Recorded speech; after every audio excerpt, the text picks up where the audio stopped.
Okay, welcome back to Isabel Bermudez, please. Take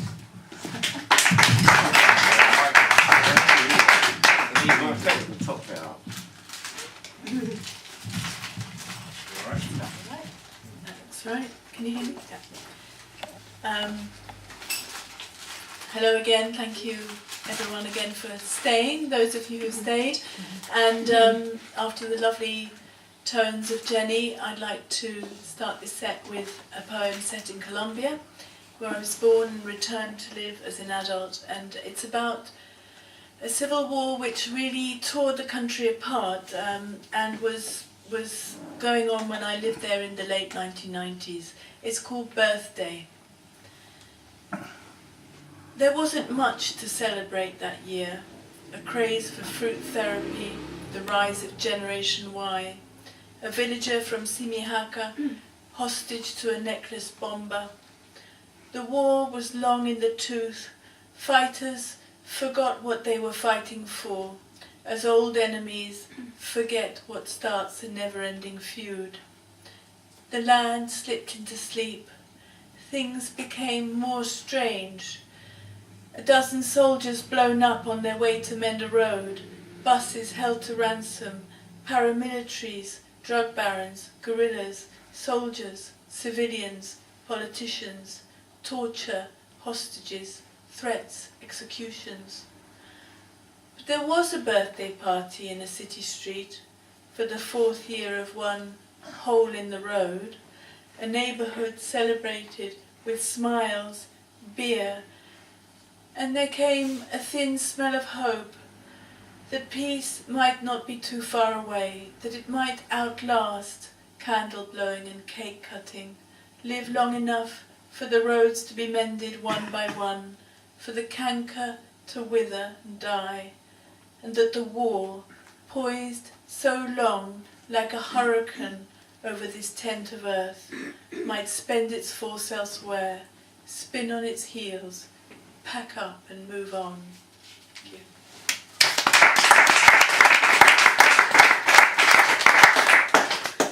Now, I always knew my Colombian great aunts as the aunts, and on the occasions they came, the few occasions they came to London, to England to visit us when we were children, they carried these parasols and they sat on the beach in all their clothes. And in Colombia, they were really the last survivors of what had been 11 brothers and sisters, and the two of them, the last two, they stubbornly carried on living in a world which pretty much everybody else had forgotten. And this is called The Aunts. For days I've been dreaming of caldo de costilla in an old aluminium saucepan, the kind that might bring back the bulk of mountain half lost in cloud. The dustless quiet of each room, dolls in their seats by the window, generations of beds in that same house, my grandmother's, Mama Titi's lumpy double with its thick gold brocade, and my great-aunt Anita in the room she shared with her sister, leading me over to the deep drawer where she kept her memories, mothballed in scarves and jumpers, searching for what she was to give me, pressing the spring of each tiny case to show first brooch, then butterfly, then silver ring, at last finding, wrapped in tissue paper, that particular treasure. "Sé que te va a gustar esto," she said, tendering the necklace with its 3 strands of coral held in an ancient metal clasp.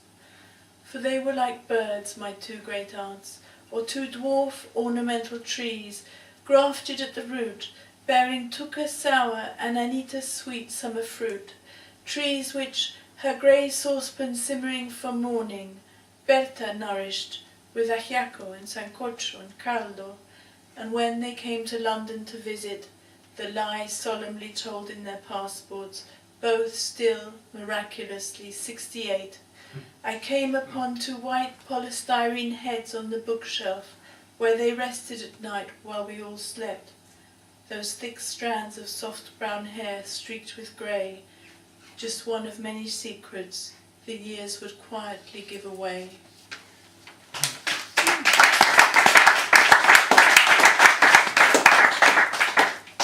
I can't read poems about my aunts without reading one about Berta, who looked after them and their house in Bogota, and who was very fond of me and I of her, Berta. She was slim once, but now she's sturdy as a tree. Up and down the stairs she goes, vacuuming red carpet, dusting, polishing, like a whirlwind. And anything La Tia wants. Berta, ya voy, she cries. She takes La Tia to collect her pension, does battle with the men behind their counter. She's nobody's fool.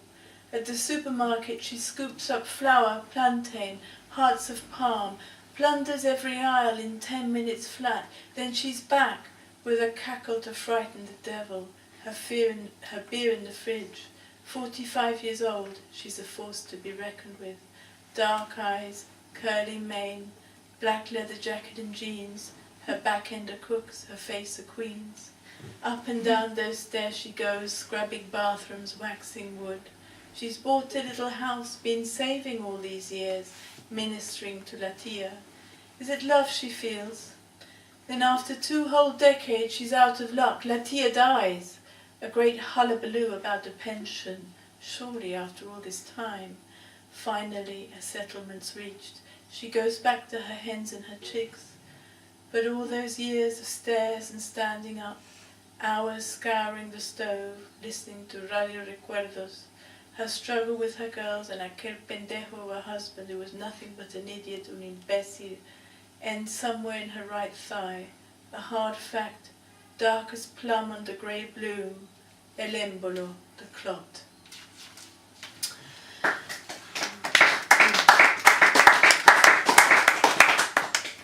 And after Tuca died, Anita, the other aunt, was left on her own, and their maid, Berta, looked after her. And this is a poem about an incident that took place during the time when I was living in their house in Bogota, and it's called The Fruit Basket.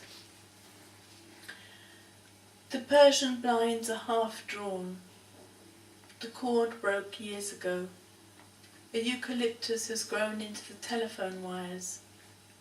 Things go missing. Books, plates, or bits of jewelry. Nadie viene. Nobody ever comes, Anita says.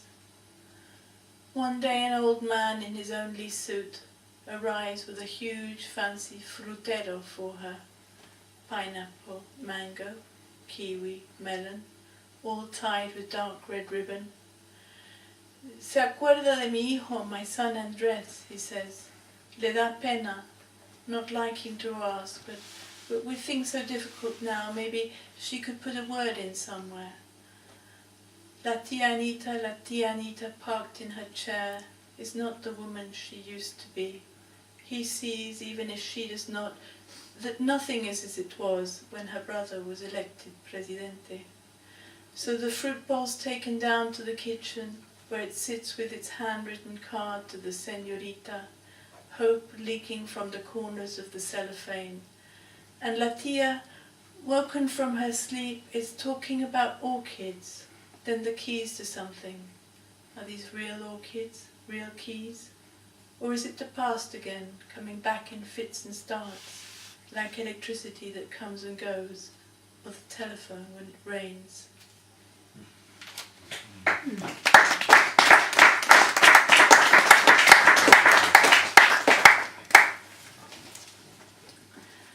I read one more poem for this set. It's called My Grandmother's Postcards, and it comes out of finding some old postcards in my parents' flat. My grandmother's postcards. A postcard of St. Peter's Square, colours of Rome, sky and stone, deep blue and terracotta. Padre David, as ever we remember you. Padre David, siempre le recordamos, especially in this place. 1952, one of the Europe trips my mother sometimes spoke of. Another of the Capilla del Carmen. To Reverendo Luis David Iglesia San Ignacio from somewhere in Mexico, sepia-colored. In this chapel, en esta capilla, le recordamos muy especialmente. We remember you especially. And a third, a cloister in Paris, a longer message this time. I bought this card thinking of you. I have no time to write at length, but please, will you? Espero, I hope, que haya cumplido el encargo. You have remembered that thing I asked you to do. All fall from between the pages of Ambrose Bierce's short stories. Wash up with a boarding pass to Denver and a cutout from an old Land's End catalogue. My mother's habit of burying things in books, cinema stubs, or phone numbers, museum entry tickets. Now these. I run my hand over the neat blue lines of this woman I never knew, as if I could reach out, join in the conversation with the dead, as they sit together after dinner, looking out from the veranda. Y el encargo? That thing you want him to do? Tell me, what is it?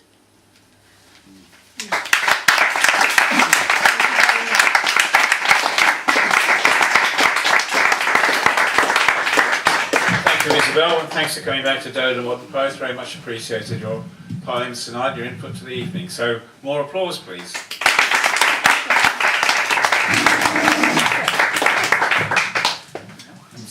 And so we come to our final act of the evening, Project Adorno, who are going to see us out. And put your hands together, please, for the return of the dynamic duo.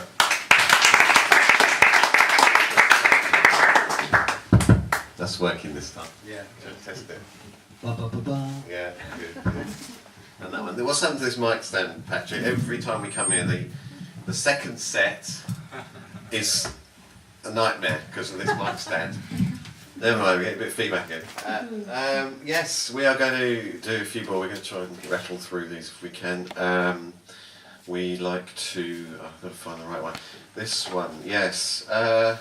I recently, in fact we both recently went to stay in an old people's home. I think it's actually more sheltered accommodation